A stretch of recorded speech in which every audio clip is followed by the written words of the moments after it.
Kenneth Fulp is running for re-election as Beaufort County probate judge, a position he's held since 2012. A great place to start, Judge Fulp, is to explain what a probate judge does. Well, you know, it goes back deeply into South Carolina history, but I think for our time, yes, I think the answer lies in the fact that probate court is about people. Okay. Probate court is about responding to people in some of the most stressful, difficult times of their lives. The death of a loved one, the sudden or gradual incapacity of a spouse, the mental illness or chemical dependency of a family member. The probate court is called upon to be responsive to people in these times. You see, we're a special court. We don't just exist to resolve disputes, okay, as most courts do, most civil courts. Mm-hmm. We exist to be responsive to people in the times I've described, and the people have a right to hold us accountable. We understand, okay, we understand going through a probate with a will, and I think everybody kind of understands that part of it. Where do you get into issues for chemical dependency and mental health issues? You discussed that. Well, the probate court, as you mentioned, has jurisdiction over decedents' estates, okay, and the probating of wills, appointment of personal representatives, and oversight of estate administration where necessary. But the probate court also has jurisdiction over the appointment of guardians, one who has physical custody over an incapacitated adult, or conservators who handle the money for someone who is either an incapacitated adult or a minor, mm-hmm, who perhaps comes into an insurance settlement or a workers' compensation settlement.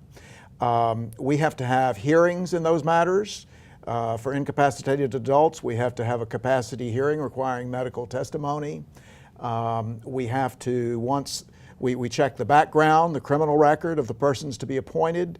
We want to make sure that the money stays there, and for minors that it's there and increased when they turn 18. Is this more of a mediation job than it is an interpretation of the law kind of judgeship? Well, judges don't mediate, and that includes probate judges. We can appoint mediators, but when we go to court, it is a standard adversarial situation, just like the circuit courts.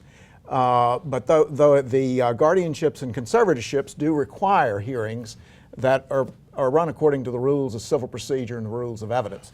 We also, and I just mentioned this, we also have jurisdiction over the involuntary commitment of persons who are mentally ill or chemically dependent, and those require hearings as well. Yeah. But again, they are in the end become judgment calls. Yeah, I'm just saying you have to make more judgments on a feeling, on an understanding of people than maybe somebody who's just, you know, working on the word of the law. A probate judge has to be compassionate and sensitive to the kind of times that everyone in this life has experienced or will experience. And I think that does require an extraordinary amount of compassion and also a great deal of legal and judicial experience, which is what I feel I bring to the table. Well, you tied it up quite nicely. Judge Fulp, thank you very much for joining us. We appreciate the time and appreciate the education on what the probate judge does and why it is an important position coming up on the November ballot. When our county election special continues, you'll meet Kenneth Fulp's opponent, and we'll also dive into a state house race you almost have to see the yard signs to figure out. Weston Newton coming up after this short break.